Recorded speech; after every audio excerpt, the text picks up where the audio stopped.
do 25 de outubro de 2021. São 9 horas e 15 minutos. A gente vai começar a segunda parte da aula de princípios constitucionais tributários. Então, assim, eu queria saber se vocês entenderam essa primeira parte. Então, vamos lá. O princípio da legalidade é um princípio que se impõe, né, perante todos os tributos. Ou seja, todos os tributos devem ser instituídos mediante lei. E isso é imposição do princípio da legalidade. A regra matriz de incidência tributária, ela deve estar prevista em lei. Agora, existem 3 situações diferentes em que a Constituição Federal achou por bem mitigar o princípio da legalidade. O que é mitigar? É atenuar, é abrandar. Não é excluir, é dar uma relaxada, é dar uma amenizada. A primeira situação dessa foi que eu falei para vocês. Ela vale para o imposto de importação, para o imposto de exportação, para o IPI e IOF. Esses 4 impostos de competência da União, a lei irá instituí-lo. Porém, a lei poderá permitir ao Poder Executivo que, mediante ato executivo, altere as alíquotas desses impostos dentro dos limites mínimos e máximos estabelecidos na legislação e pelos motivos estabelecidos na legislação. Então, aqui eu tenho um decreto executivo ou uma resolução do CAMEX, né, um ato do Poder Executivo que vai alterar as alíquotas do imposto. A alíquota essa é prevista em lei. Então, o Poder Executivo pode alterar uma alíquota prevista em lei. Porém, essa alteração deve ocorrer dentro dos limites estabelecidos pela lei e pelos motivos estabelecidos pela lei. Então, na verdade, não é um cheque em branco, percebe? Não é que o Poder Executivo pode alterar as alíquotas desses impostos da forma com que ele achar melhor. Ele pode alterar as alíquotas desses impostos somente dentro dos limites e pelos motivos previstos na legislação. Tudo bem isso para vocês?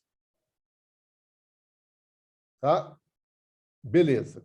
Agora vamos ver a segunda situação, a segunda forma de mitigação do princípio da legalidade. A segunda forma de mitigação do princípio da legalidade está previsto no artigo 177, parágrafo 4º da Constituição Federal, e diz respeito a CID combustíveis. Então, CID combustíveis, CID é a contribuição de intervenção do domínio econômico.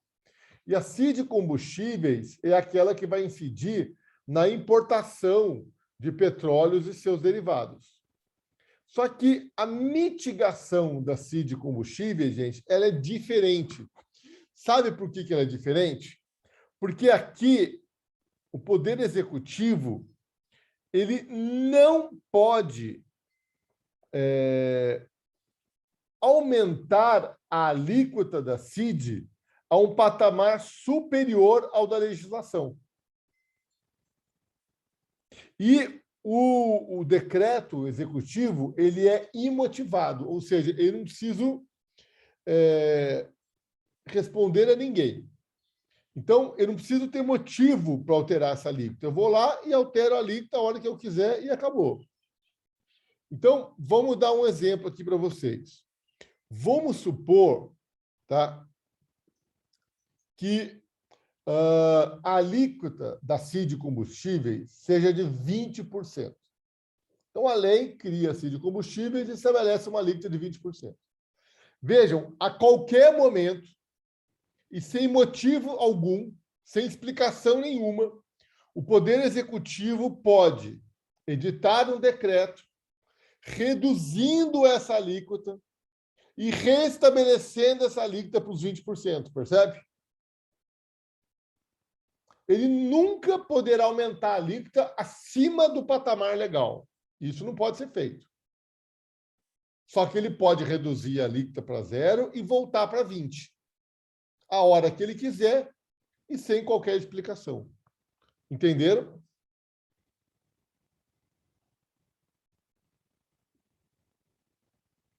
Dúvidas?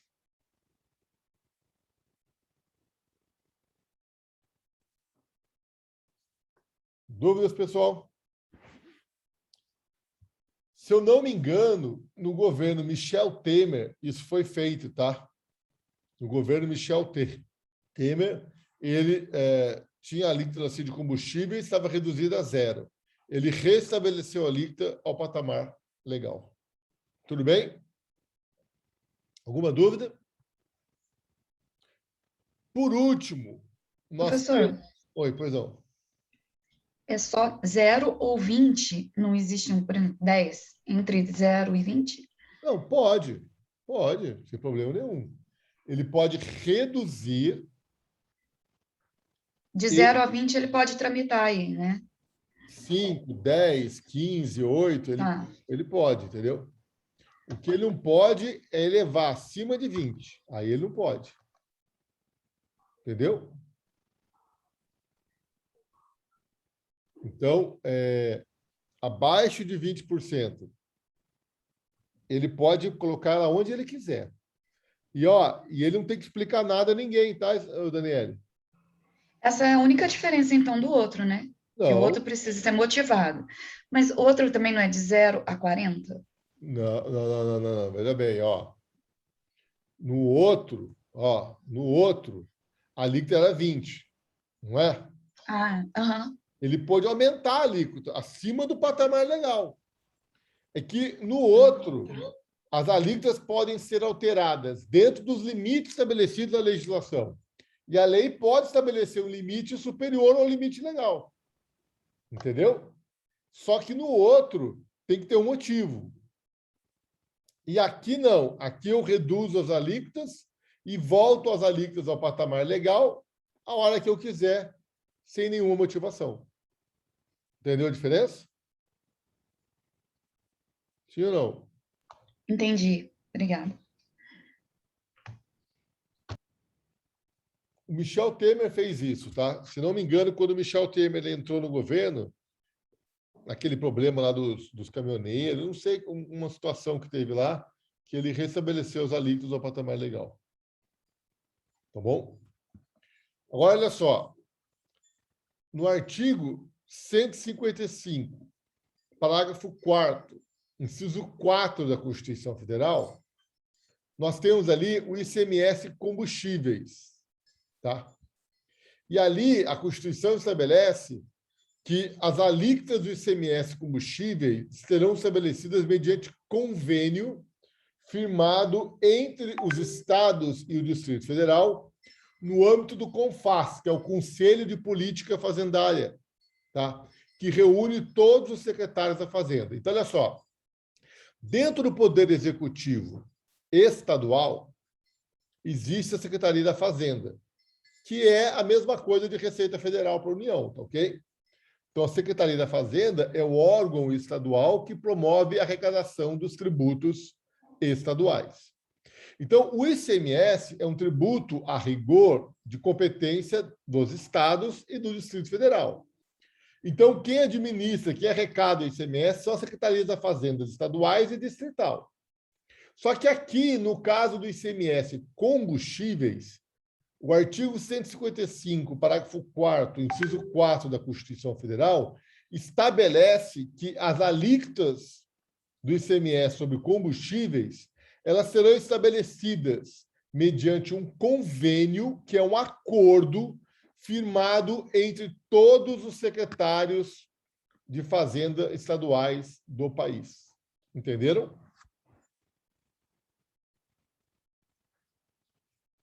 Sim ou não? Dúvidas? O Então, vamos professor, lá. aqui, nesse caso, espera só um minutinho, nesse caso, todos os estados têm que estar em igual acordo? Como é que é isso? Então, tem um artigo da Constituição que fala para conceder isenção de ICMS, Isabel, tem que ter aprovação unânime do CONFAS. Não vai ter nunca, né? Aprovação unânime, né? O órgão colegiado com aprovação unânime é a coisa mais difícil do mundo, concorda comigo? Esse convênio eu penso que tem que ter maioria, não unanimidade, tá? Mas tem uma situação lá na Constituição que a Constituição fala de aprovação unânime, e aí não tem jeito. Então, olha só, o princípio da legalidade, que é aquele princípio que obriga que a regra matriz de incidência tributária seja instituída por lei, ele foi mitigado de 3 formas diferentes. Ou seja, ele foi atenuado de 3 formas diferentes. Essa atenuação envolve sempre a alíquota dos tributos.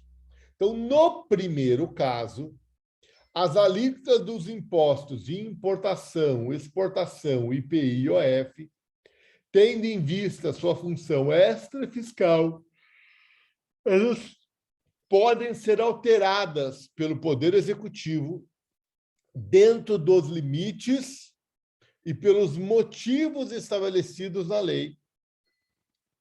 Tá ok? Então, para o IPI, IOF, Imposto de Importação, o Poder Executivo pode alterar as alíquotas desses impostos dentro dos limites estabelecidos na lei e pelos motivos estabelecidos na lei. Já na segunda situação, que é o caso da CID Combustíveis, aqui o Poder Executivo ele pode reduzir a alíquota do patamar legal ou reestabelecer a alíquota ao patamar legal sem qualquer motivação. E na terceira forma de mitigação é do ICMS Combustíveis, onde a alíquota vai ser estabelecida mediante um convênio firmado no âmbito do CONFAS, que é o Conselho Fazendário Nacional, que reúne os secretários da Fazenda de todas as unidades da federação. Entenderam, gente? Sim ou não? Dúvidas? Eu tenho um material bem legal para mandar para vocês, tá? Depois vocês me cobrem aí no WhatsApp, que eu mando para vocês um material, é um texto que eu fiz, resumindo essas questões aí que eu estou tratando na aula de hoje e que é interessante para vocês estudarem para a prova. Tudo bem? O trabalho vocês depositaram lá hoje, né? Beleza. Alguma dúvida? Tá. Então, agora, vamos falar de outro princípio constitucional tributário. Aliás, o princípio da legalidade não é um princípio constitucional tributário, tá ok, gente? O princípio da legalidade é um princípio constitucional que é uma verdadeira viga mestre do ordenamento jurídico brasileiro, né? Ele apenas se aplica com algumas características à matéria tributária, tá legal? Vamos falar agora de um princípio que também não é genuinamente tributário, né? Mas é um princípio de grande aplicabilidade no direito tributário, que é o princípio da irretroatividade tributária. Gente, o que é o princípio da irretroatividade tributária? A lei que institui o tributo não pode retroagir no tempo para alcançar fatos ocorridos antes da sua entrada em vigor. Tudo bem? Então, eu vou dar um exemplo para vocês, tá? Tem um projeto de lei que foi aprovado na Câmara dos Deputados que passa a tributar a distribuição de lucros das empresas. Não sei se vocês sabem, mas atualmente uma empresa, quando distribui lucros nesse país, a pessoa física que está recebendo esse lucro, ela é isenta de imposto de renda. Esse projeto de lei quer tributar a alíquota de 15% exatamente a distribuição de lucro pelas empresas. Bom, essa lei, se for aprovada, ela vai entrar em vigor no dia 1º de janeiro de 2022. Entenderam? Ela não pode entrar em vigor antes disso. E eu já vou explicar o porquê. Gente, se essa lei for aprovada e publicada, ela só vai entrar em vigor em 1º de janeiro de 2022. Se no dia 31 de dezembro eu receber uma distribuição de lucros, eu posso ser tributado? Não, Posso. Por que eu não posso ser tributado? porque a lei ainda não está em vigor. Mais do que isso. Porque o fato ocorreu antes dela. Porque o fato, exatamente, porque a distribuição de lucro ocorreu no dia anterior à entrada em vigor da lei. E, portanto, essa lei não pode retroagir no tempo, porque essa é uma lei tributária. Tem aquele brocado jurídico romano lá, né? Tempus age, como que é? A lei que está em vigor na data da ocorrência do fato vai disciplinar as consequências jurídicas desse fato, não é isso? Tem um brocado jurídico lá que... Tempus regit actum, é isso? Como que é? É tempus regit actum, acho. Exatamente. Tem um brocado lá que diz isso, ok? Isso é uma verdade em qualquer ramo do direito? Vocês conhecem um ramo do direito cuja lei pode retroagir no tempo e gerar efeitos para atos que ocorreram antes da sua entrada em vigor?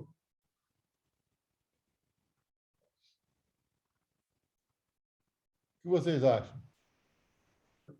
Direito penal, não tem, Murad? O que fala o direito penal? A lei mais benéfica, não é? Exatamente. No direito penal, a lei, quando ela é mais benéfica ao penado, ela pode, sim, retroagir no tempo, né? Para diminuir a pena, não é isso? Só um segundinho, só, gente, vou falando aqui. Vou salvar um bichinho aqui, calma aí.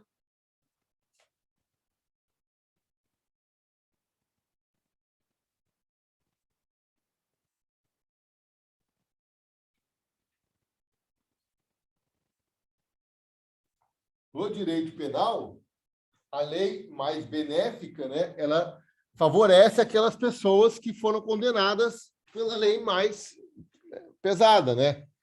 Então, se eu for condenado por um crime cuja pena seja de 10 anos, se vier uma lei e reduzir essa pena para 5 anos, eu tenho direito à redução da minha pena, certo? Mesmo que o fato que eu tenha cometido tenha sido realizado antes da entrada em vigor da lei. Tá ok? No direito tributário, para o tributo não tem essa exceção, tá? Acho que foi o André que falou aí, né? Se eu reduzir a alíquota do tributo, essa redução não retroage, não, tá? Entenderam? Ó, eu tenho um exemplo aqui. Vê se dá para vocês entenderem. Ó, presta atenção. No ano de 2017, eu oferi renda de R$1.000. E a legislação em vigor no ano de 2017 impunha que eu pagasse uma alíquota de 15% de imposto de renda. E se eu não pagasse o imposto de renda, eu ia sofrer uma multa de 30%, percebe? Então, olha só, a legislação do imposto de renda, para 2017, o que ela falava? Quem oferir renda em 2017 vai ter que pagar 15% do imposto de renda e quem não pagar o imposto de renda vai ter que pagar uma multa de 30%. Aí, em 2018, a legislação foi alterada. A alíquota do imposto de renda foi reduzida para 10% e a alíquota da multa foi reduzida para 20%. Tudo bem? Bom, beleza.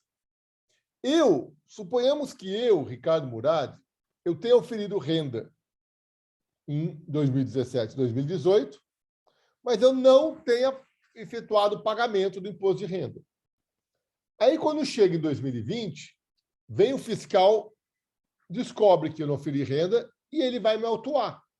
Ele vai lavrar um auto de infração em imposição de multa. Está aqui, ó, AIM, auto de infração em imposição de multa. Ou seja, ele vai lançar o tributo que eu não recolhi e ainda vai me cobrar a multa. Percebem? Beleza. Quanto que eu vou pagar, gente, referente a 2017? Então, olha aqui para a tela. Ó.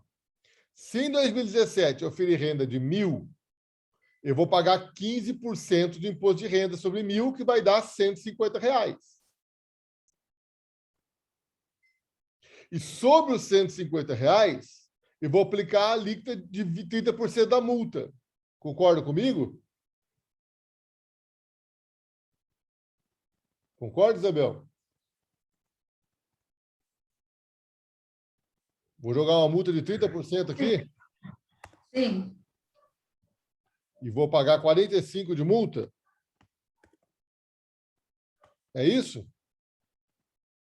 Não, professor. 150 mais 150 vezes 30. Quanto Então, que dá 150 vezes 30? É isso? 45? 45. Então tá certo. Todo mundo concorda comigo? Professor, Sim. 30% não seria em caso da multa? Sim. Então é isso. Ah, tá. O senhor tá vendo com multa, certo. É Veja, isso mesmo. a multa é sobre o valor do imposto devido, tá? Não é sobre a renda que eu oferi, hein? Toma cuidado com isso, hein? Eu oferi 1.000 de renda. Paguei 15 de... Tem que pagar 15 de imposto, dá 150. A multa é sobre o valor do imposto. Então, eu pago 30% sobre 150 que eu devo de imposto, dá 45 de multa.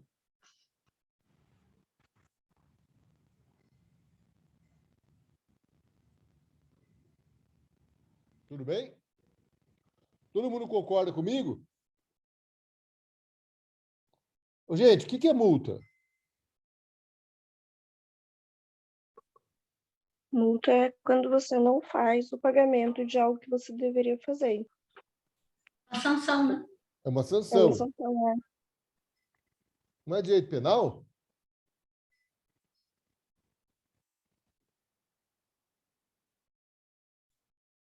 Não é?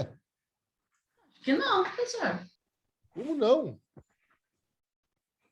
Eu não estou sendo penalizado porque eu não recolhi o tributo? Mas não são tipos diferentes de penalização? São, mas é direito penal, não é? Eu estou sendo penalizado, é uma sanção.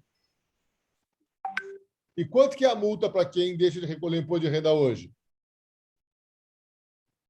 Hoje, recolher imposto de renda?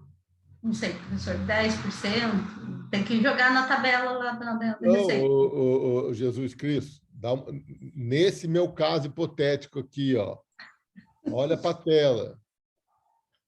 Nesse meu caso hipotético aqui, atualmente, quem não recolhe imposto de renda paga uma multa de quanto? 20%. E por que eu estou aplicando a multa de 30%, se hoje ela é de 20%? A multa não Porque é de retroage para beneficiar? 2017, não é? Quê? Mas o senhor está fazendo referente a 2017, não tá? Mas a multa não retroage para beneficiar? Não, Como não não? retroage. Acabei de falar para vocês que direito penal retroage para beneficiar o apenado. Não foi isso que nós acabamos de ver? Sim. Mas Então, a multa vai retroagir, sim, porque ela decorre de um ato Mas- ilícito. tá retroagindo para 30? Não faz sentido. Então, minha Professor, filha, você está Hoje em dia misturando paga penal 20. aí com o negócio? Então pode. Então pode. Se não, pode não, penal, veja pode bem, aí. veja bem, não sou eu que estou misturando. A lei é que fala. Se oferiu renda, paga imposto de renda. Se não pagar imposto de renda, pague uma multa. A multa era de 30%, hoje a multa é de 20%. Então, em 2020, quando eu recebo a multa, eu não posso receber uma multa de 30%, porque hoje a multa em vigor é de 20%. Então, essa multa aqui, gente, tem que ser de 20%. E o valor da multa tem que ser de 30%. Ó. Por quê? Porque essa multa aqui, ela retroage.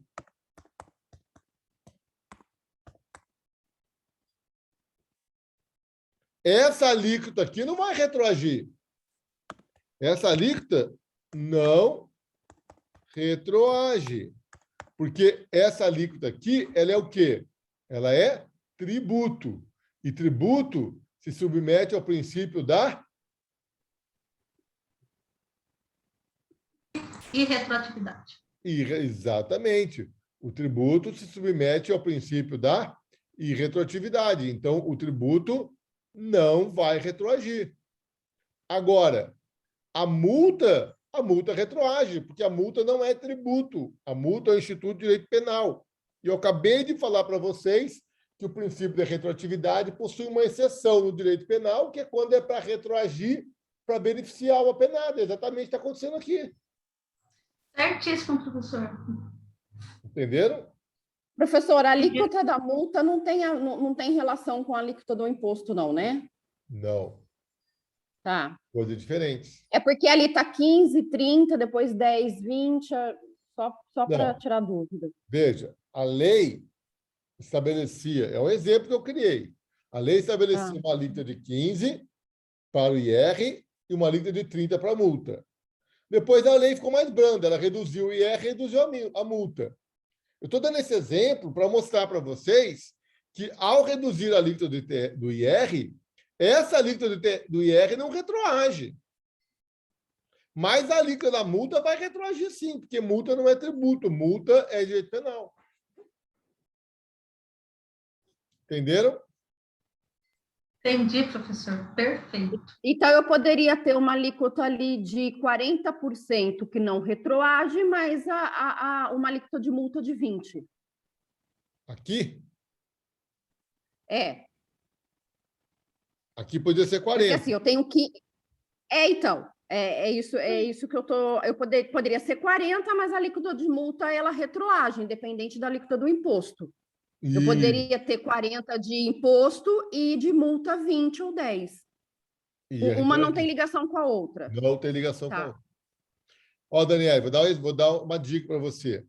Essa alíquota aqui, ela pode ser maior ou menor, que ela não vai retroagir nunca. Agora, essa alíquota aqui, se ela for menor, ela não retroage, ela retroage, entendeu? Se ela for maior, ela não retroage. Se aqui fosse 40, ela não retroagiria, certo? Só que como aqui está 20, daí ela vai retroagir.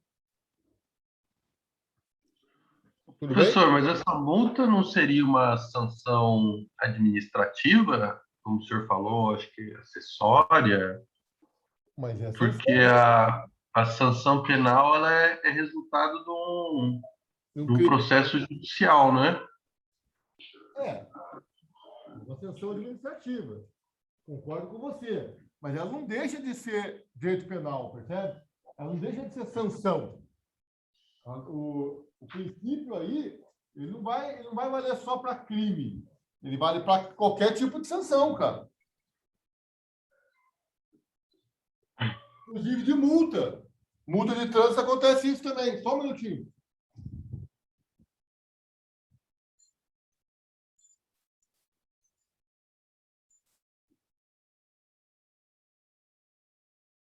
Já viram multa de trânsito? Sim. Pior que já. Então, na multa de trânsito não acontece isso também?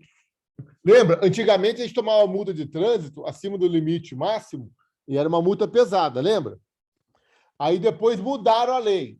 Se você for pego acima de 20% da velocidade máxima, você tem uma multa pequena. E se for pego acima de 20%, aí a multa é pesada. Sabem disso? Ou não? Cortou, professor. Ó, antigamente, quando você era pego acima da velocidade máxima permitida para trafegar na via, você já tomava uma multa super pesada. Aí mudaram a lei. Quando você é pego trafegando acima do limite máximo permitido, mas em até 20%, a multa é pequena. E se for pego trafegando acima de 20%, aí a multa é pesada. E daí, todo mundo que teve multa anterior até 20%, que tomou uma multa pesada, teve direito à redução, entenderam? Entendi. Entendeu, André? Entendi, Muralha, obrigado. Ó, vou dar um exemplo que ocorreu aqui agora, tá? O estado de São Paulo, ele tinha multas pesadíssimas, tá? Por descumprimento de obrigação acessória. Então, teve um cliente meu que ele tomou uma multa de 2 milhões de reais e ele tinha 7 mil reais para pagar de imposto. Então, olha só, no auto de infração, era 7 mil reais de imposto e 2 milhões de reais de multa. Jesus. Tá? 2 milhões de reais de multa. 7 mil de imposto e 2 milhões de reais de multa. Agora, aí o Estado de São Paulo reduziu essas multas. Entrou em vigor uma nova lei que reduziu essas multas, porque elas eram muito pesadas. Aí a Secretaria da Fazenda chamou meu cliente e reduziu a multa para 900 mil reais, caiu pela metade. E ele não precisou fazer nada, tá? Tudo bem? Professor, desculpa, curiosidade, mas qual que era a alíquota dessa multa? Porque a alíquota da multa, o Daniele, não era sobre o valor do imposto devido. A alíquota da multa é sobre a operação que a empresa realizou, entendeu? Ah, tá, porque a conta não fecha, nem se fosse 100%, 200%, 300%. Exatamente. Tudo bem? E até um caráter confiscatório, né?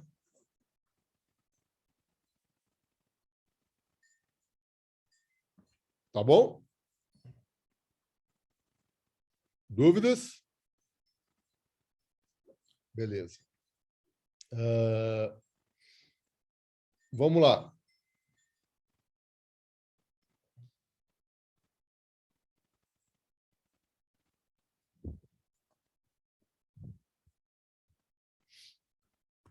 Gente, agora, entenderam retroatividade, então? Então, toma cuidado, porque o tributo não retroage. Mas a multa que incide sobre o não pagamento do tributo ou sobre o não cumprimento de obrigações acessórias, né, os deveres instrumentais, essas podem sim retroagir, desde que elas sejam mais benéficas ao contribuinte. Tudo bem? Hello? Tudo bem. Joia, joia. Tudo bem, professor. Agora, gente, eu vou falar de um princípio, que é o princípio da anterioridade tributária. Presta atenção. Aqui eu vou precisar da máxima atenção de vocês, senão vocês não vão entender. Tá? O princípio da anterioridade tributária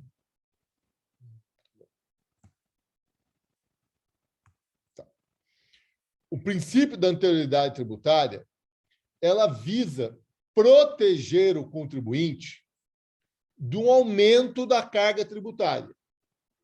Então, como eu estava falando para vocês, o governo federal planeja tributar a distribuição de lucros.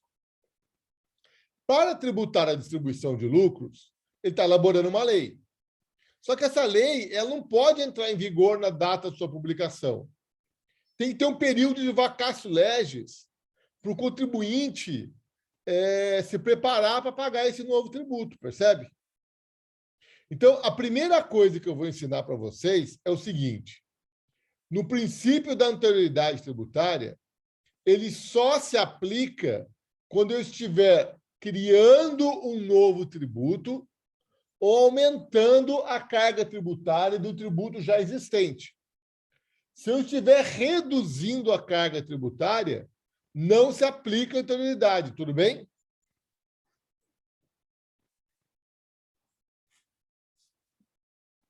Entenderam, pessoal?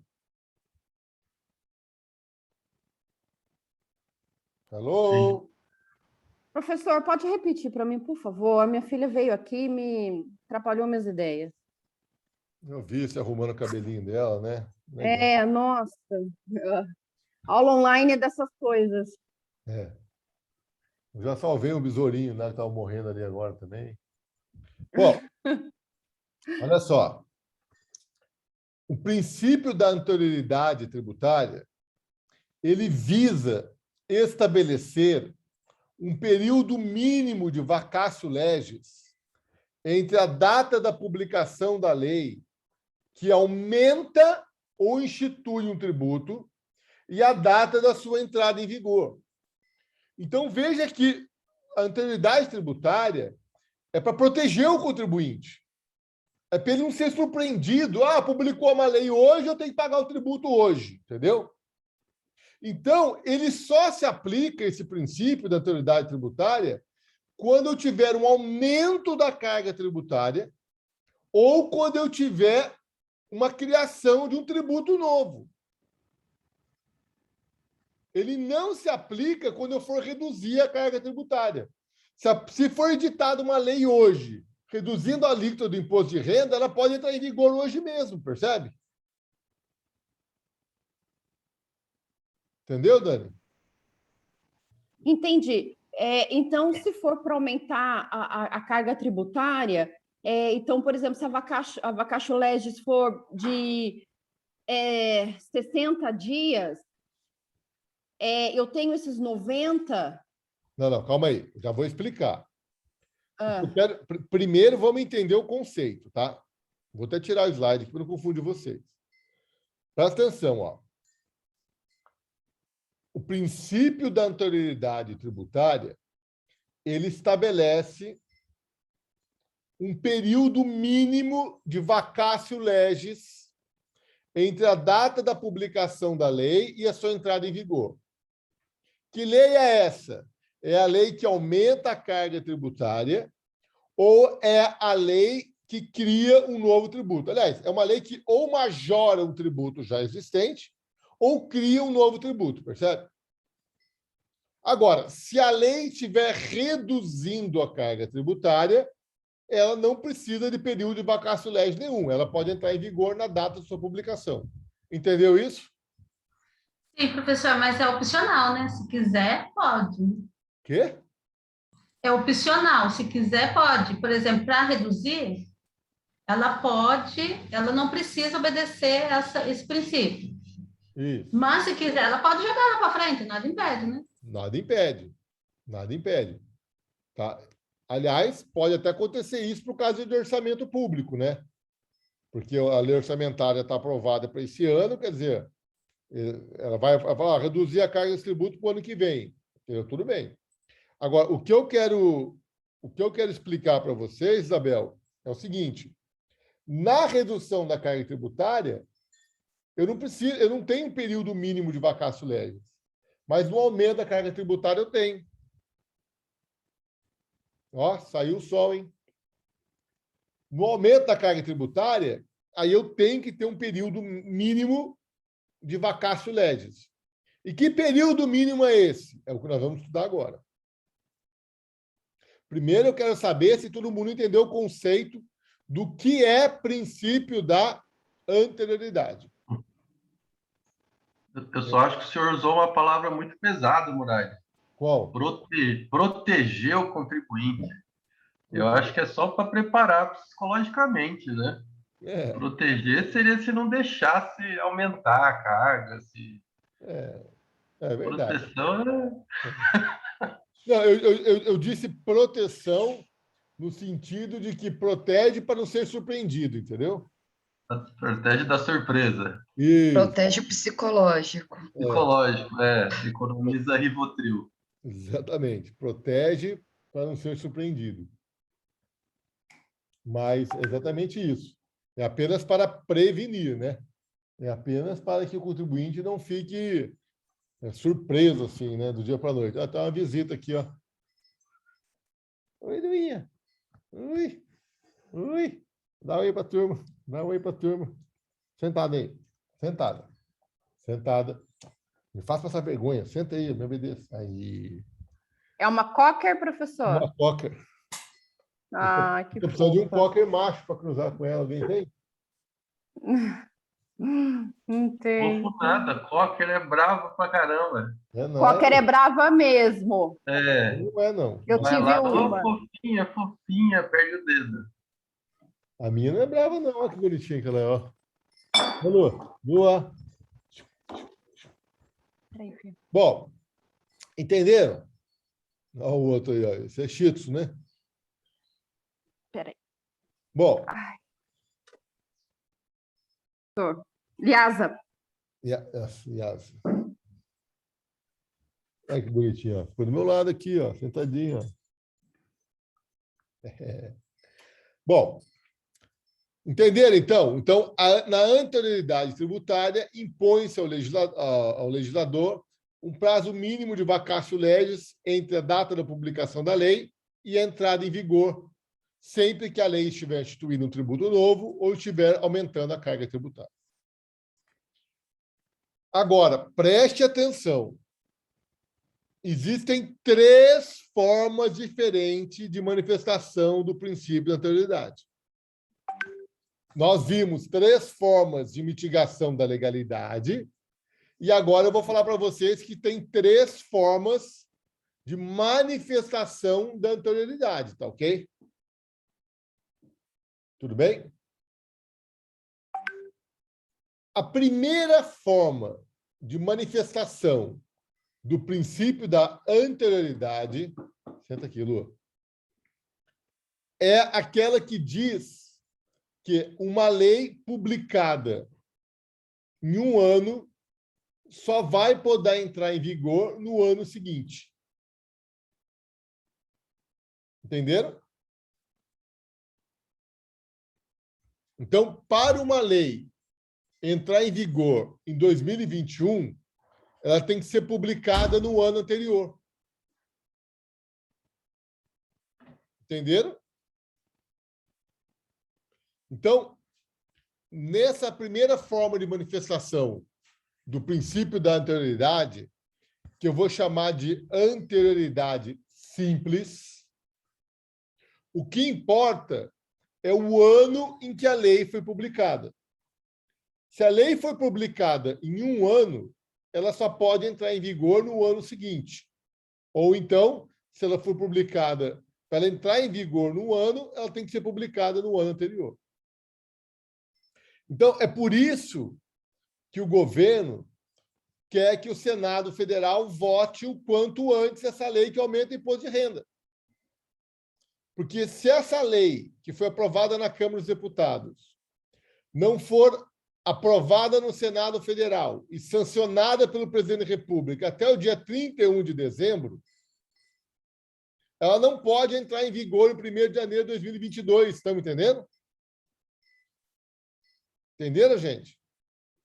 Nós estamos no final de outubro de 2021. Essa lei que aumenta o imposto de renda, ela tem que ser publicada até o final do ano. Se ela for publicada até o final do ano, ela pode entrar em vigor em 2022. Se ela não for publicada até o final do ano, ela só vai poder entrar em vigor em 2023, se ela for publicada em 2022. Entenderam isso ou não? E se ela fosse publicada em 31 de dezembro, Murat, é lógico que eu sei que não vai, porque eles não trabalham nessa data, mas se fosse em 31 de dezembro, em janeiro já entraria em vigor? Em 1º de janeiro já entra em vigor. Mas quando interessa Mas é a ele... vacácio. Então vamos lá. Na verdade, tá, o princípio da anterioridade simples, o que importa para ela é o ano em que a lei foi publicada. Então, a lei ela é publicada num ano e entra em vigor no ano seguinte ao da publicação. Obedecendo a vacácio. Então, mas aí pode ser que não tenha vacácio, né? É. Por Sim. que pode... Mas se tiver, obedece. Não. Ela entra para o ano posterior, mas aí ela obedece a vacácio, ou não? Então, se ela for publicada no dia 31 de dezembro, ela já pode entrar em vigor no dia 1º de janeiro. e ela não vai ter vacácio. Ué, professor, não estou entendendo, mas aí ela não vai estar obedecendo o princípio da anterioridade. Então, O que interessa é exatamente. mudar o ano, né, professor? Então, eu também. Interessa o ano. Porque, assim, Do outro ano. nós não aprendemos que tem essa proteção que visa que o contribuinte fique sabendo que o tributo vai ser aumentado ou vai ser criado. Ele não vai ter esse tempo, essa proteção. Então, por isso que a anterioridade simples, ô Daniele, ela protege em certa medida o contribuinte. Porque se a lei foi publicada em abril, maio, o contribuinte vai ter 7, 8 meses, entendeu? Mas quando vai chegando o final do ano, o contribuinte vai ficando desprotegido. Entendeu, André? Ele pode ser surpreendido com uma lei, que é o que pode acontecer esse ano. Estou dando um exemplo prático para vocês. Essa lei que aumenta o imposto de renda, ela pode ser publicada dia 31 de dezembro, e se ela for publicada dia 31 de dezembro, agora eu vou salvar uma abelhinha. Se ela for publicada dia 31 de dezembro, ela vai entrar em vigor dia 1º de janeiro. Então, E esse como é que princípio, define, ele não protege. Hã? Desculpa. Pode falar, André. Não, eu ia perguntar como é que se define qual é o critério que vai ser utilizado, se é a noventena, a anterioridade simples ou É a Constituição, brother. é a Quem manda é a Constituição. Constituição. Nós estamos falando de um princípio professor. constitucional. Oi. Mas deveria ser proibido, né? Teria que ter um prazo até outubro, né? Poderia ter um projeto de lei para proteger. Né? Vamos prosseguir, vocês vão entender melhor, tá? Então, entenderam que a anterioridade simples? O que importa na anterioridade simples é a data de publicação, é o ano em que a lei foi publicada. Se a lei foi publicada num ano, ela vai entrar em vigor no ano seguinte. Não importa o dia em que ela foi publicada. O que importa é o ano. Tudo bem? Sim ou não? A Dani ia falar alguma coisa, professor. Triste, mas sim, professor. Tá. A Dani está com os BOzinhos dela lá. Bom, agora existe uma outra forma de manifestação do princípio da anterioridade, que é a noventena. Para a noventena, o que importa não é o ano em que a lei que majorou a carga tributária é publicada. O que importa para a noventena são os dias, porque noventena, ou seja, sempre nós teremos um período mínimo de 90 dias de vacatio legis. O que fala a noventena? Não me importa o ano em que a lei foi publicada. O que importa para a noventena é o dia, porque a lei que aumenta a carga tributária só pode entrar em vigor 90 dias após a sua publicação. Entenderam?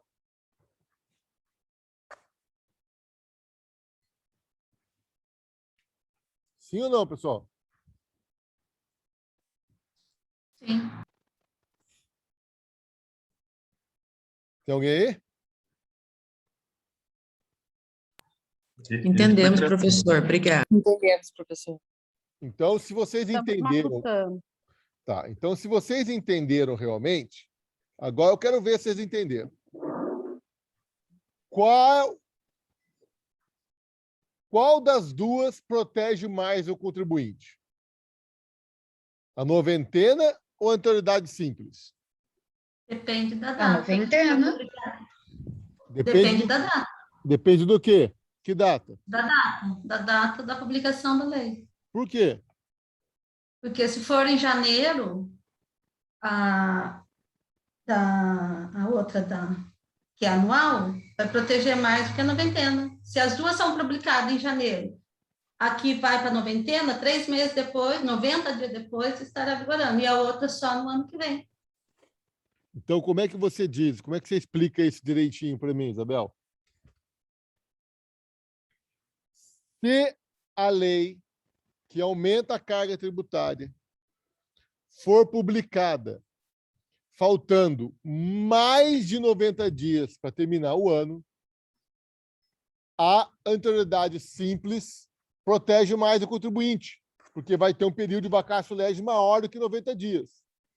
Agora, se a lei for publicada faltando menos de 90 dias para terminar o ano, aí a noventena protege mais. Porque foi o caso que eu expliquei para vocês. Se a lei for publicada dia 31 de dezembro, e se esse tributo se submeter à noventena, aí vai ter 31 de janeiro, 28 de fevereiro, 31 de março. Essa lei vai entrar em vigor só lá para o final de março, começo de abril, percebe? Entenderam o que eu falei agora ou não? Quem não entendeu, pergunto, que eu volto e repito, porque isso é difícil de entender. Entendi. Alguém não entendeu? Eu não entendi, não, professor. Eu entendi, professor, mas repete de novo. Tá, claro. Eu estou aqui para isso, eu sou pago para isso. Não, professor, não é por isso que o senhor não é porque o senhor é pago, é porque a gente gosta de ouvir o senhor falar sobre eu tô isso. brincando, pelo amor de Deus. Nem se eu não fosse pago, eu repetiria. Eu estou aqui para vocês entenderem, né, meu? Vamos lá. Tassiana, como é que funciona o princípio da anterioridade simples? Com relação ao ano. Se ela foi publicada num ano, ela vai entrar em vigor no próximo ano. Beleza. E como é que funciona, Daniela, o princípio da anterioridade da noventena? Então, se ela for publicada a partir da data da publicação, ela entra em vigor 90 dias depois. Beleza. Então, veja, para a anterioridade simples, o que importa é o ano. Não importa o dia. Para a noventena, o que importa é o dia, porque sempre vai ter um período de vacatio legis mínimo de 90 dias, não é isso? Então, veja só, se a lei que aumenta a carga tributária for publicada faltando menos de 90 dias para terminar o ano, a noventena protege mais o contribuinte do que a anterioridade simples. Porque na noventena, pelo menos 90 dias vai ter que esperar. Então, se a lei que majora a carga tributária for publicada dia 31 de dezembro, e o tributo for submetido à noventena, essa lei só vai poder entrar em vigor no final de março, começo de abril, porque ela tem que ter 90 dias de vacatio legis, entenderam? Agora, se a lei que aumenta a carga tributária for publicada faltando mais de 90 dias para terminar o ano, aí a anterioridade, a noventena, protege mais. Porque daí vai ter que esperar virar o ano. Aí vai ter um período de vacatio legis superior a 90 dias, entenderam? Entendeu, Tassiana? Não. Não entendeu. Ó, Mas tudo bem, não tem problema, professor. Pode continuar, que depois eu pego com alguém as anotações. eu sou chato. Né? Tassiana, se a lei for publicada em julho e submeter a anterioridade simples, quantos meses nós vamos ter de vacatio legis? Ela vai entrar em vigor no ano seguinte. No ano seguinte. Então, ó, julho, agosto, setembro, outubro, novembro, dezembro. Nós vamos ter 6 meses de vacatio legis, percebe? Certo. Se esse tributo se submeter à noventena, julho, agosto, em setembro, no final de setembro já entra em vigor, percebe? Ah, entendi. Entendeu? Agora eu entendi.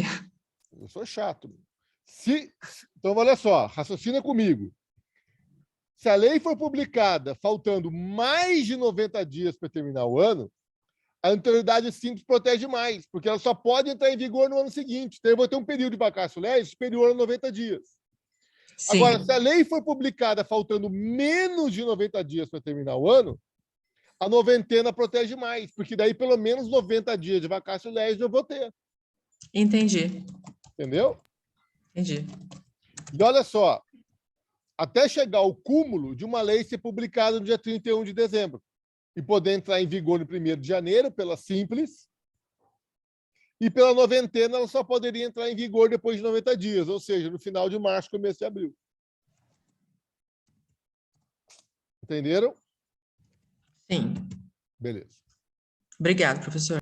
Agora, olha só, existe também a terceira forma de manifestação do princípio da anterioridade, que eu chamo de anterioridade complexa. O que é anterioridade complexa? Na anterioridade complexa, eu vou aplicar a anterioridade simples ou a noventena, aquela que for mais benéfica ao contribuinte. Então, olha só, para os tributos sujeitos à anterioridade complexa, se a lei que aumenta a carga tributária for publicada faltando menos de 90 dias para terminar o ano, pelo menos o período de 90 dias de vacatio legis ela vai ter que ter. Entenderam? E se a lei for publicada faltando mais de 90 dias para terminar o ano, ela só pode entrar em vigor no ano seguinte. Entenderam isso que eu estou falando ou não? Entendi, professor. Mas a Constituição que vai dizer quais tributos que podem. Exatamente. Então, olha só. Olha esse slide aqui, ó. Forma de manifestação do princípio da anterioridade tributária. Noventena. O que importa é o dia em que a lei foi publicada, pois ela só pode entrar em vigor após 90 dias. Então, noventena estabelece um período mínimo de vacatio legis de 90 dias. Anterioridade simples. O que importa é o ano em que a lei foi publicada, pois ela só pode entrar em vigor no ano seguinte ao de sua publicação. Ou seja, para entrar em vigor em um ano, a lei deve ser publicada no ano anterior. Não importa o dia. Se for publicada dia 31 de dezembro, pode entrar em vigor dia 1º de janeiro. E aí nós não teremos período de vacatio legis. Esse é o grande problema do princípio da anterioridade simples. Porque quando vai chegando no final do ano, o período de vacatio legis fica muito curto, percebe? Esse é o problema da anterioridade simples. Professor, esse caso que o senhor falou do imposto de renda do lucro dos empresários, ele submete Anterioridade simples. então? É simples. Eu falei para você, a lei pode ser publicada em 31 de dezembro. Entenderam? Agora, na anterioridade complexa, ela visa exatamente diminuir esse problema que a anterioridade simples tem. Então, o que a complexa faz? Na anterioridade complexa, aplica-se a regra mais benéfica ao contribuinte. Ou seja, se a lei for publicada faltando menos de 90 dias para terminar o ano, deve obedecer a um período de vacatio legis de pelo menos 90 dias. Porém, se a lei for publicada faltando mais de 90 dias para terminar o ano, ela só poderá entrar em vigor no ano seguinte. Então, e quais? Já vou chegar lá. Calma, vocês são apressadinhos, né? Vamos entender. Na verdade, é essa complexa que acaba regulamentando, né, professor? A complexa, ela visa atenuar esse problema da simples, né? Porque a simples, ela traz uma boa proteção para o contribuinte. O problema da simples é quando vai terminando o ano, né? Vai chegando no final do ano, e aí, se o governo quiser aumentar a carga tributária no final do ano, o contribuinte acaba sem proteção nenhuma. Então, para amenizar esse problema, criaram a complexa. Então, a complexa é bem simples, né? Se faltar mais de 90 dias para terminar o ano, só pode entrar em vigor no ano seguinte. Ou seja, vai ter um período de vacatio legis de mais de 90 dias. Agora, se a lei for publicada faltando menos de 90 dias para terminar o ano, ela vai entrar em vigor no ano seguinte, mas pelo menos 90 dias o contribuinte tem para se preparar. Entenderam? Então, mas essa complexa, ela amarra, né? Ela define direitinho, né? Ela deixa mais seguro, talvez, Exatamente. Essa forma de manifestação. Sim, porque se a lei for publicada no dia 1º de dezembro, não vai entrar em vigor 1º de janeiro. Vai entrar em vigor janeiro, fevereiro, lá em começo de março. Na anterioridade complexa, ela não deixa acontecer aquilo que aconteceu na simples, de ser publicada em 31 de dezembro e entrar em vigor 1º de janeiro. Entenderam? Na verdade, só deveria haver essa complexa, né, Murad? Aí sim, né? Eu concordo com você, André. Eu acho que a simples tinha que cair fora, né? Eu concordo com você. Só por uma exceção aqui que eu acho que é assim que deveria ser aplicada e que eu já vou explicar. Mas em todas as outras situações eu acho que deveria ser complexo. Tudo bem, pessoal? Me parece que a complexa dá mais segurança jurídica, né, professor? Com certeza, com certeza. É. A complexa, ela fala, ó, quer aumentar o tributo no final do ano? Tudo bem, pode aumentar, mas pelo menos 90 dias o contribuinte vai ter de vacatio legis até suportar essa nova carga tributária. Tudo bem? Lembrando a todos que, se for reduzir a carga tributária, não tem anterioridade, hein? Uma vez eu fiz uma prova lá e coloquei lá que estava reduzindo a carga tributária. Todo mundo colocou 90 dias lá. Perdeu todo mundo. Perdeu o Playboy, porque estão reduzindo. Tá bom? Antes de eu falar quais são os tributos que se submetem a um ao outro, deixa eu contar 2 casos que ocorreram no Brasil. Foram 2 casos que eu acho que vale a pena a gente falar sobre eles 10 minutinhos. O primeiro caso é o seguinte. Houve uma vez que tinha um tributo que submetia a anterioridade simples, tá? E a lei ela ia ser publicada no dia 31 de dezembro. Então, no dia 31 de dezembro, estava todo mundo esperando a publicação dessa lei, que aumentava a carga tributária, e todo mundo já sabia que essa lei ia entrar em vigor em 1º de janeiro. Tá ok? Só que quando saiu, naquela época, o Diário Oficial ainda era impresso. Todos vocês sabem que o Diário Oficial hoje ele é online, né? Nós não temos mais aquele Diário Oficial impresso que tinha antigamente. Mas antigamente o Diário Oficial era impresso em papel e distribuído, né, pelo país afora. Então, houve esse aumento dessa carga tributária através dessa lei, e estava todo mundo esperando a publicação da lei no dia 31 de dezembro. Só que quando chegou o Diário Oficial do dia 31 de dezembro, esqueceram de publicar a lei.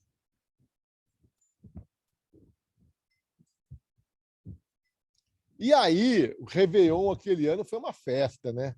Todo mundo comemorou. Os caras esqueceram de publicar a lei, se lascaram. Agora o governo só vai poder aumentar esse tributo no outro ano, né? Então, os contribuintes tiveram um Réveillon inesquecível, né? Porque o governo havia supostamente esquecido de publicar a lei no Diário Oficial do dia 31 de dezembro. O que os contribuintes não sabiam é que a Fazenda, né, quando eles esqueceram de publicar a lei, alguém viu.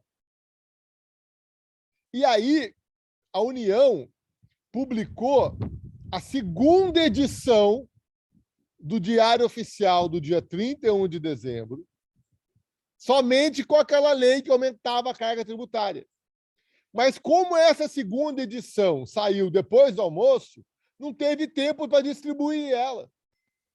Então, quando chegou no dia 2 de janeiro, que veio o primeiro Diário Oficial, né, do ano seguinte, veio o primeiro Diário Oficial do ano seguinte, e veio a 2ª edição do Diário Oficial do dia 31 de dezembro, com aquela lei que aumentava a carga tributária.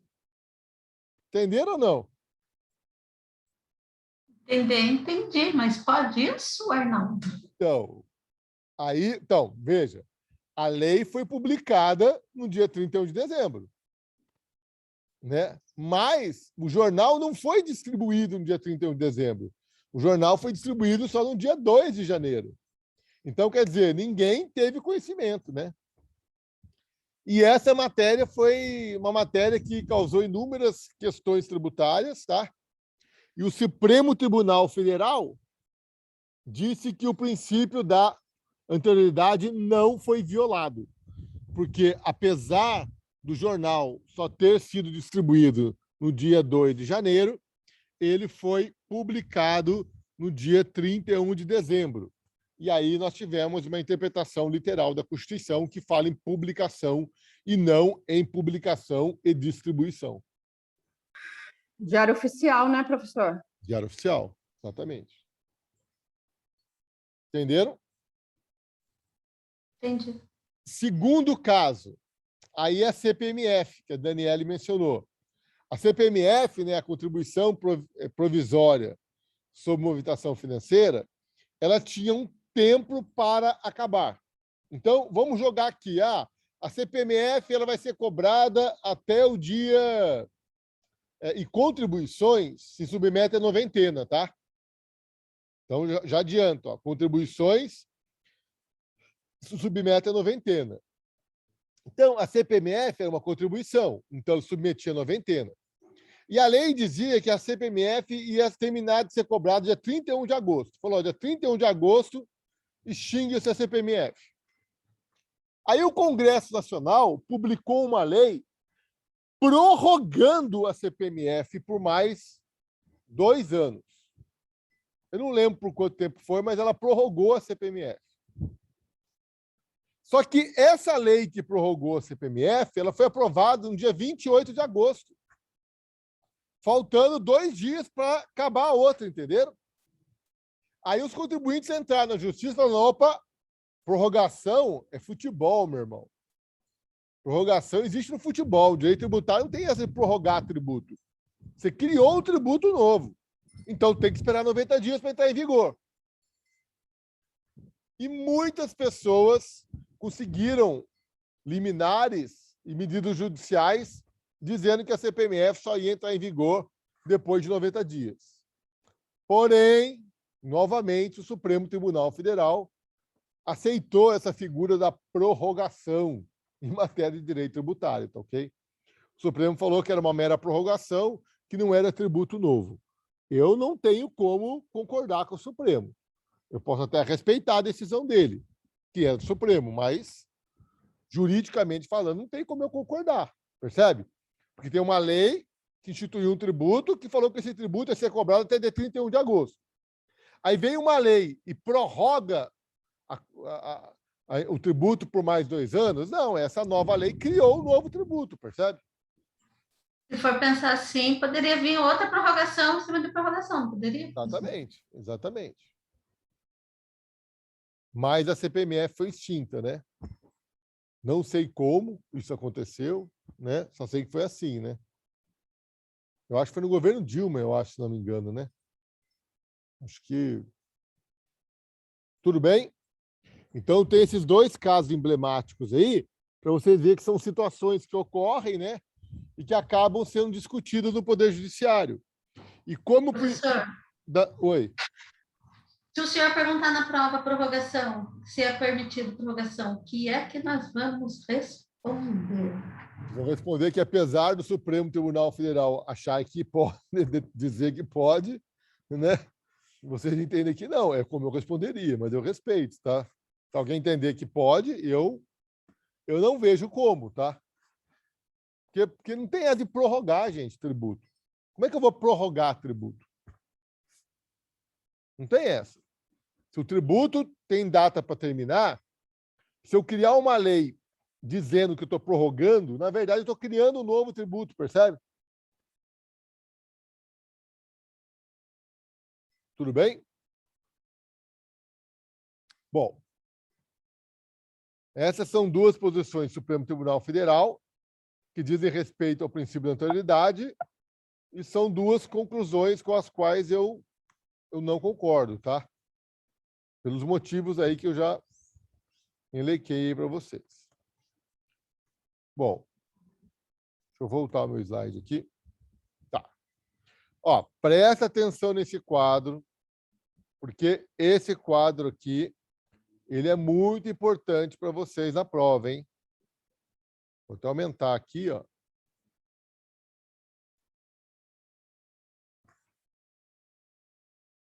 Esse quadro, o senhor vai disponibilizar ele para a gente, professor?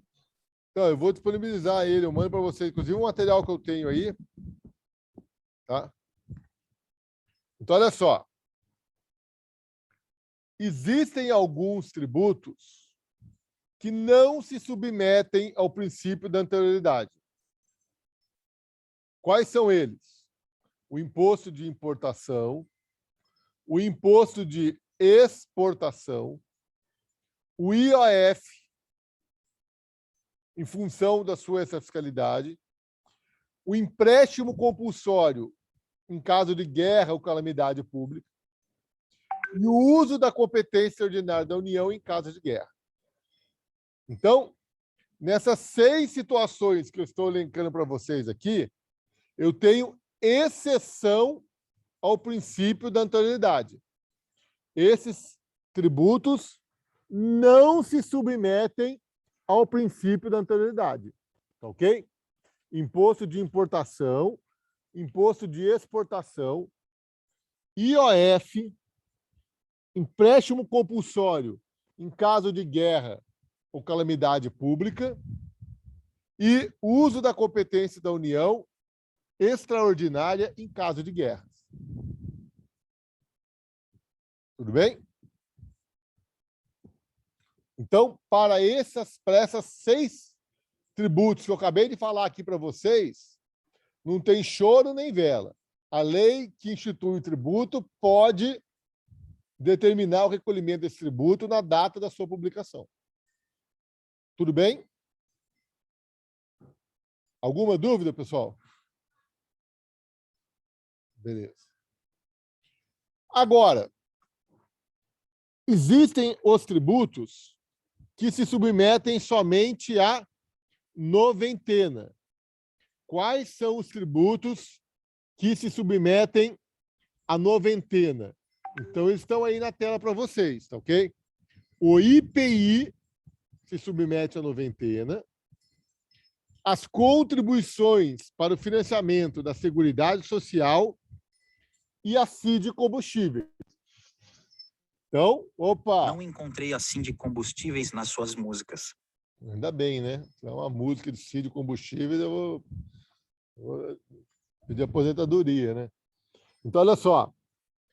IPI, contribuições para o financiamento da Seguridade Social, CID Combustíveis e o ICMS Combustíveis, esses tributos se submetem à anterioridade da noventena.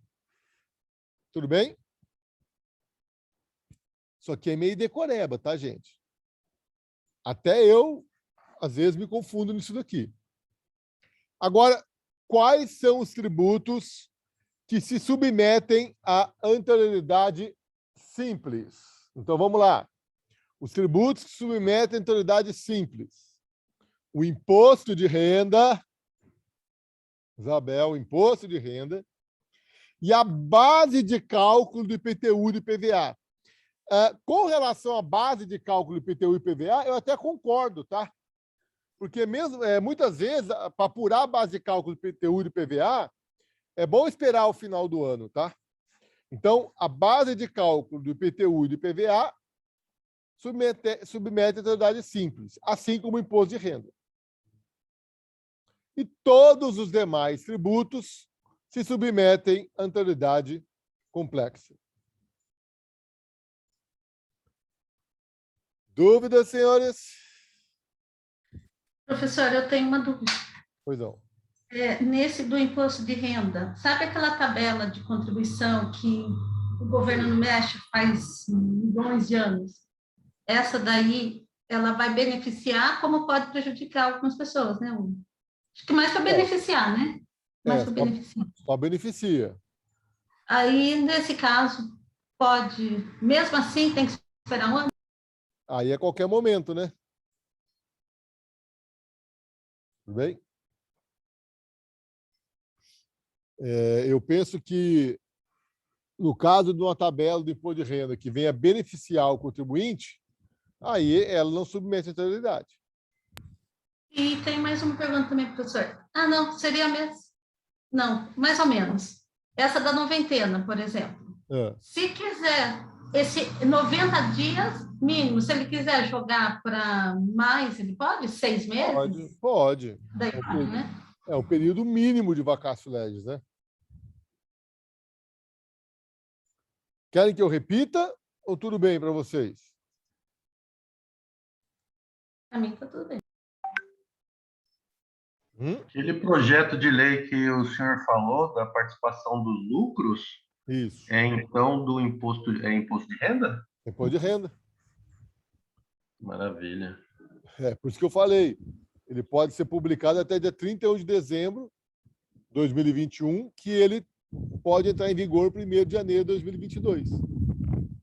Agora, o Alcolumbre, né, o pessoal lá do Senado, está segurando ele lá, porque eles querem que não passe, porque eles querem segurar o dinheiro do Bolsonaro, né? Eles estão vendo que o Bolsonaro quer aumentar a arrecadação, porque o Bolsonaro está querendo gastar tudo que ele pode e o que ele não pode para o ano que vem, que é o ano de reeleição, né? Está fazendo a mesma coisa que a Dilma fez. Não sei se vocês se lembram da Dilma. Em 2014, a Dilma fez o que podia e o que não podia, porque ela queria a reeleição. Quando ela se reelegeu, aí foi travar a economia, daí já era tarde, né? E o Bolsonaro está meio que fazendo a mesma coisa, né? Bom, esse é problema para outra aula. Então vamos lá. Entenderam isso? Imposto de importação, exportação, IOF, empréstimo compulsório, guerra ou calamidade e uso da competência extraordinária da União em caso de guerra não se submetem ao princípio de anterioridade. IPI, contribuições para financiamento da Seguridade Social, CID combustíveis e ICMS combustíveis se submetem à noventena. Ou seja, a lei que institui ou majora só pode entrar em vigor 90 dias após a sua publicação. Imposto de renda e aumento da base de cálculo do IPTU e do IPVA se submetem à anterioridade simples, ou seja, pode entrar em vigor no ano seguinte ao da sua publicação, independentemente do dia em que foi publicado. E todos os demais tributos se submetem à anterioridade complexa. Professor, todos os demais, daí estariam embutidos os impostos municipais, ISS, seria esse daí? Taxa. O Dória, lembra?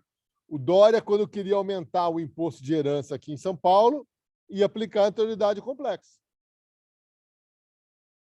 E o ICMS estadual também estaria nesses todos os demais? É menos o combustíveis, né? Menos o do combustível. Né? ICMS combustíveis, aí é noventena. O Brasil é o país da exceção, né? Em vez de criar uma regra e colocar todo mundo na regra, né? Nós adoramos criar uma regra e começar a criar exceções das regras, né? Já perceberam isso? Nós somos mestres em fazer isso. A gente cria uma regra, mas aqui é, né, assim, reforma da Previdência. Os militares não entram.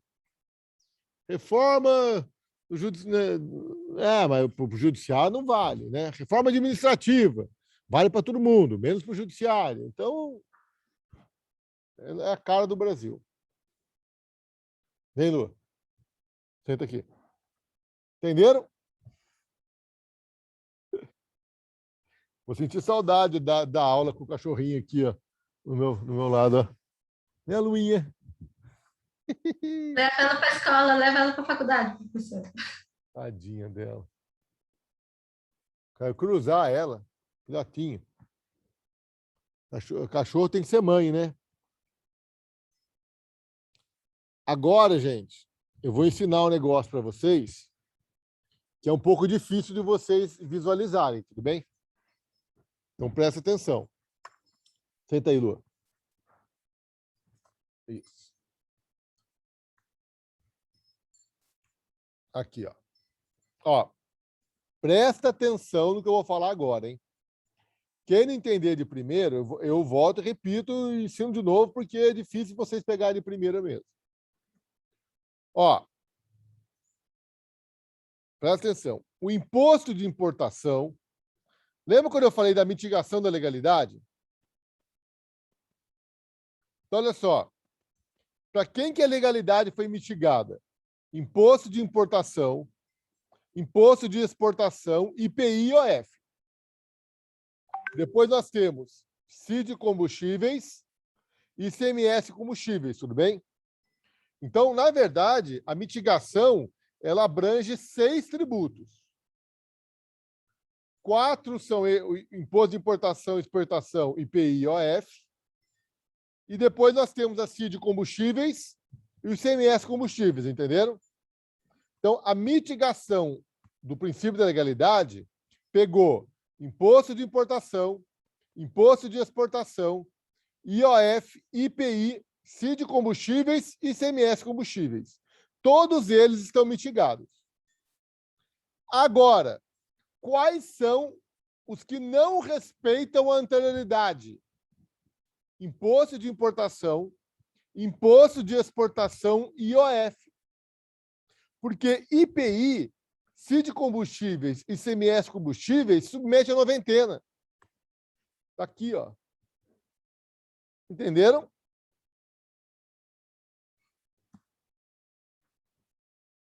Sim ou não? Dúvidas?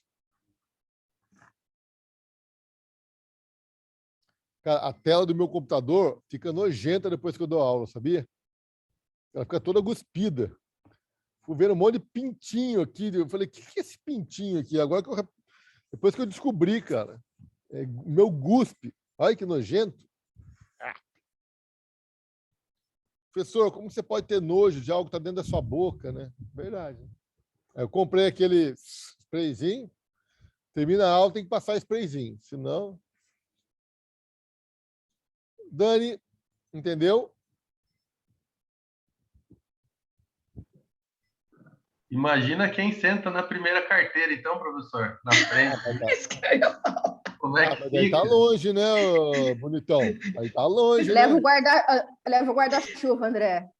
No caso, eu, né?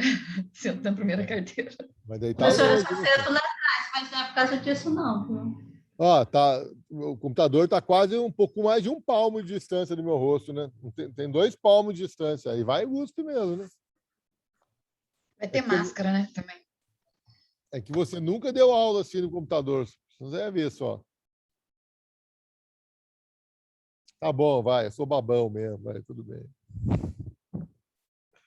Ô, Daniele, o que é que você não entendeu? Porque pela sua cara eu vi que você não entendeu.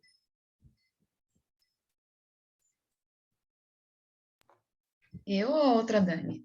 A outra Dani. A Daniela, então? Você é Daniele, né? Daniela. Não, professor, eu entendi. Então fala para mim, o que você entendeu? Ai, professor, não entendi, não. Explica de novo, então. Tá vendo? Quando você não sabe falar, é que não entendeu. Ó, eu falei para vocês que na mitigação do princípio da legalidade, o Poder Executivo poderia alterar as alíquotas dos impostos, lembra? Aliás, dos impostos não, de alguns tributos. Então, eu falei que imposto de importação, imposto de exportação, IPI, IOF, CID combustíveis e ICMS combustíveis, as alíquotas poderiam ser alteradas pelo Poder Executivo. Aliás, no ICMS combustíveis, eu falei que a alíquota ia acabar sendo estabelecida pelo Poder Executivo através de convênio. Tudo bem? Sim, por decreto, né? Exatamente. Ok. Só que agora eu estou falando para você que o imposto de importação, o imposto de exportação e IOF, eles não se submetem à anterioridade. Então, se eu elaborar uma lei aumentando a alíquota do imposto de importação, por exemplo, essa lei pode entrar em vigor na data da sua publicação, percebe? Porque o imposto de importação ele não se submete à anterioridade. Certo. Agora, no caso do IPI, a lei, quando aumenta a carga tributária do IPI, ela tem que esperar 90 dias para entrar em vigor, concorda? A lei que aumenta a carga tributária da CID combustíveis tem que esperar 90 dias para entrar em vigor. E aquele convênio que você faz, quando aumentar a alíquota do ICMS combustíveis, também tem que esperar 90 dias para entrar em vigor. Por quê? Porque IPI, CID combustíveis e ICMS combustíveis se submetem à noventena, apesar de terem o princípio da legalidade mitigado. Sacaram ou não? Sim, então todos eles podem ser inseridos no princípio da mitigação, mas não todos eles se submetem à anterioridade. Não, exatamente.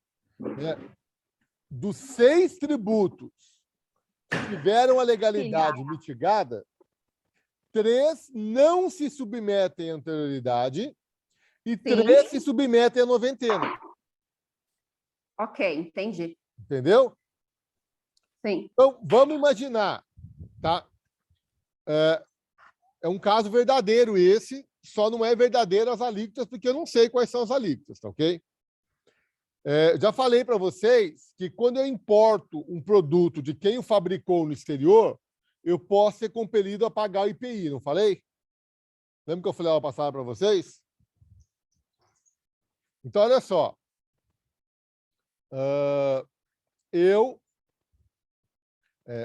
estou importando o veículo, tá? No caso, a Hyundai está importando o veículo lá da Coreia. Ok? Vamos supor que a alíquota estabelecida na lei fosse de 20%. Tudo bem? Se for publicada uma lei aumentando esse IPI para 40%, a lei tem que esperar 90 dias para entrar em vigor ou não tem que esperar?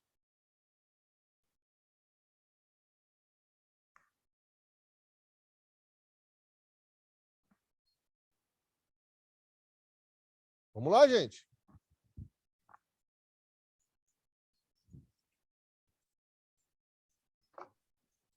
Eu acho que tem que esperar 90 dias. IPI tem que esperar 90 dias.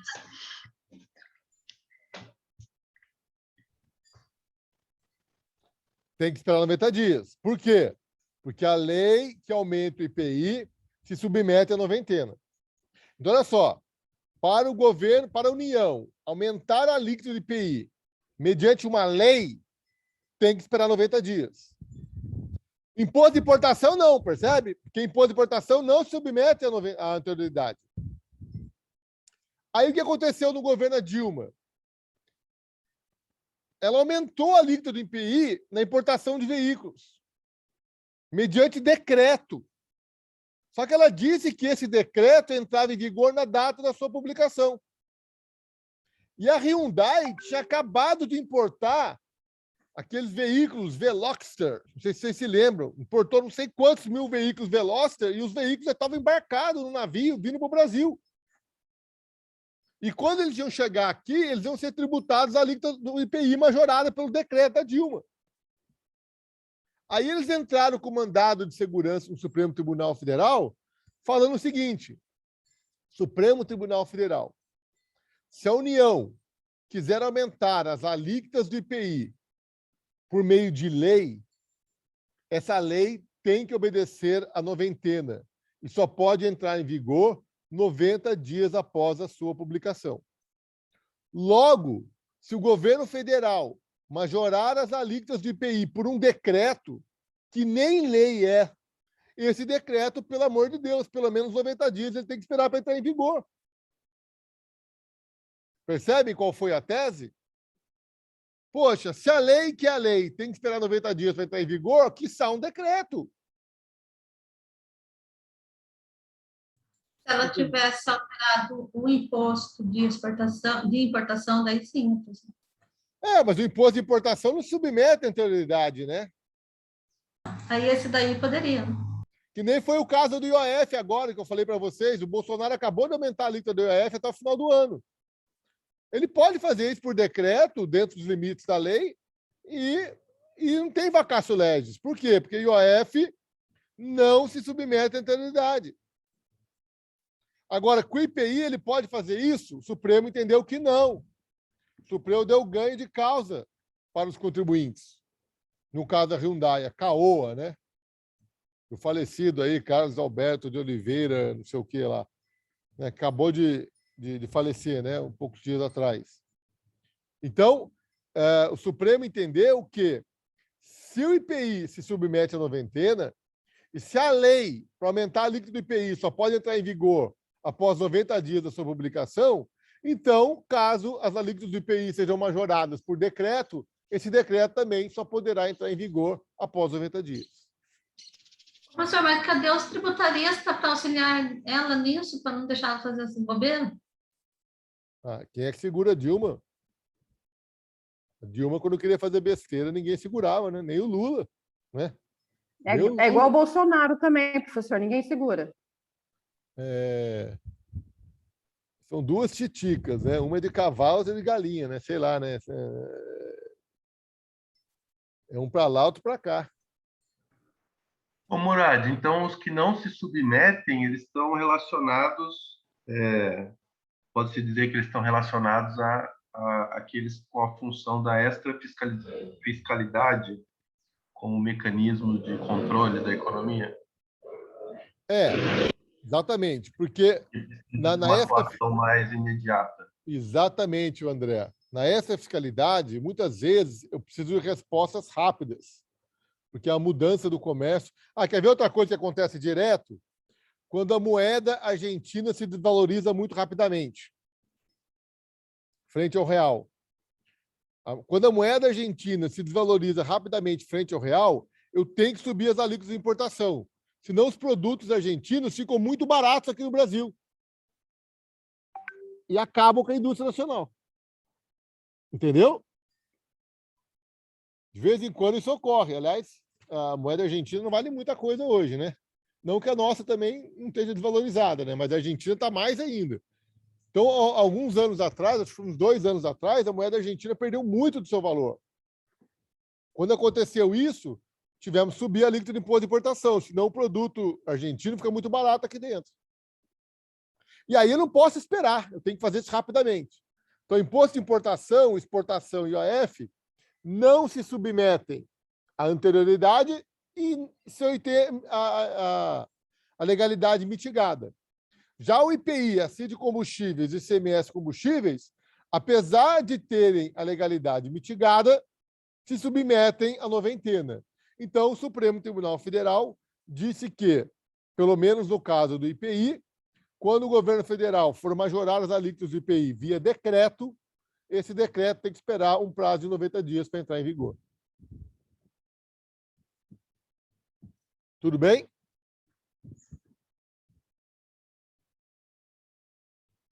Dúvidas?